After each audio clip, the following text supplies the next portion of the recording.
Hey everyone, Blair Mystic Fox here. You're seeing the third video, which means that the live experiment actually worked.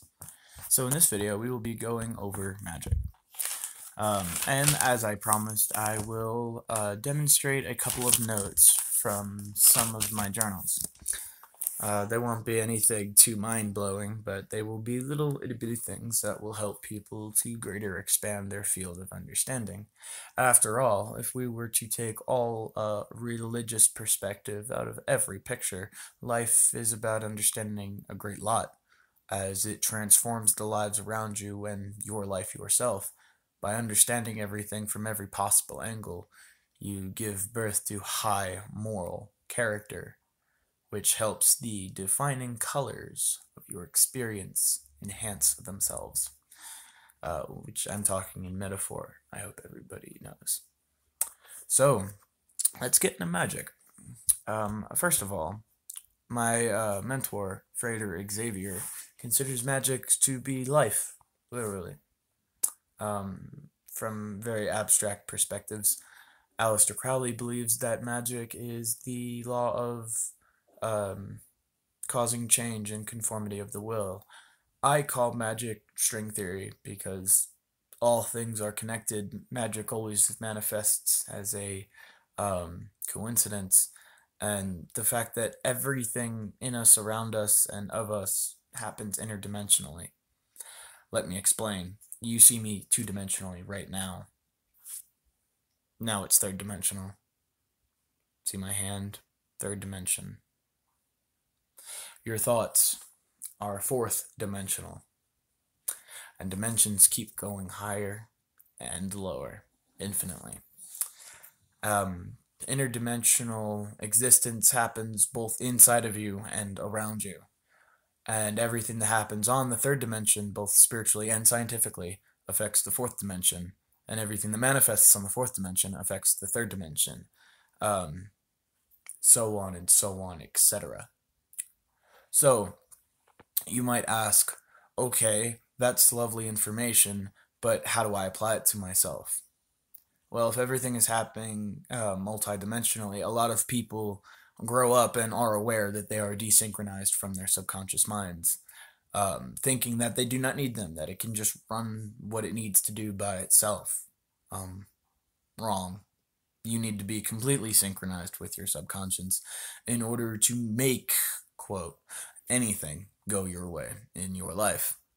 So, the way you do that is the subconscious mind, the language of it is repetition and imagery, which is why many spiritual and religious practices equally practice meditation, as it enables them to synchronize with themselves, the world around them, and with their deity. And I don't want to trudge on anybody's religious viewpoints because, like I said, I'm a universalist. I believe in pretty much everything, all things, and anything that can potentially be believed in, which requires tremendous focus and conviction. You definitely have to know that you want this, because it can get very confusing if you don't know your way around. So, I also came across, in my earlier years, something called the 7 Hermetic Principles, which are now known as the 12 Universal Laws. These are probably the best description of magic to any and all soul that I could possibly bring the idea to. The 7 Hermetic Principles, aka the 12 Universal Laws, speak of principles that the psychology and the behavior of the body and the mind must harmonize with. And you're not just harmonizing one of these things. It's not mantra class. You have to master all of them, and you have to utilize all of them at once in constant state of harmony. And it gets very quantum physics-y, because in reality, magic, yesterday's magic is tomorrow's science. That is the best description in metaphor that I can put it. Yesterday's magic is today's science. It will always be like that. But in the basic, most greatest explanatory way to put magic in a universal perspective by demystifying it and approaching it in a scientific manner, I will tell you that magic is the utilization of quantum physics. It is quantum physics. As I said earlier, it's, I consider it to be string theory, which still goes back to quantum physics. And I'm not a physicist. I couldn't explain anything magical to any of you from a physics perspective. But I can tell you what I have learned to be as fact. I can learn to what has been proven to me by various debates of people who do know physics, and as well as people who know other things, because I'm constantly educating myself by bombarding every intelligent person on this planet with questions.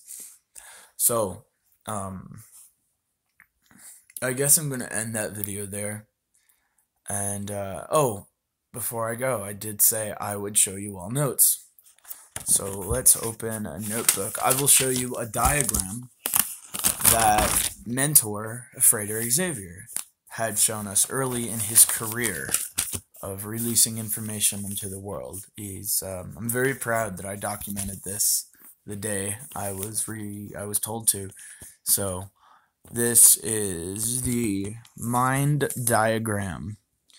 This is just supposed to be the subconscious, as it's talking about a collective subconscious, metaphorically the hard drive, which holds your archetypes and your symbolism, the all knowledge that everybody records on a constant basis that they're unaware of, and collective datas, entities, and thought forms are given form into the subconscious mind from repetition. So if you're a person who likes to fight, the repetition of you fighting has made you a fighter, in the best way I can put that. So this is what we have, the conscious mind. In the occult, this is called male. So we have various correspondences and connections. Maybe not all of them are of the same topic, but they are all of the same end result, I guess you could say. I'm sure everybody has seen enough of that already. Everybody's had plenty of time to see and write this down. This is what the occult calls female, the subconscious mind. I was right there, and that's the collective subconscious, as I had said earlier. So understanding these things and how they work in the form of behavioral patterns will enable you to take control. Because if you're any person of intelligence, you would probably know that you're not a person who doesn't not want to be in control. Especially if you are chemically unstable in any way, shape, or form. You want to be aware of yourself on a constant basis. Because when you're aware of yourself, you can decide when you want to fuck up or when you want to succeed in something. Obviously, my name Blair Mystic Fox.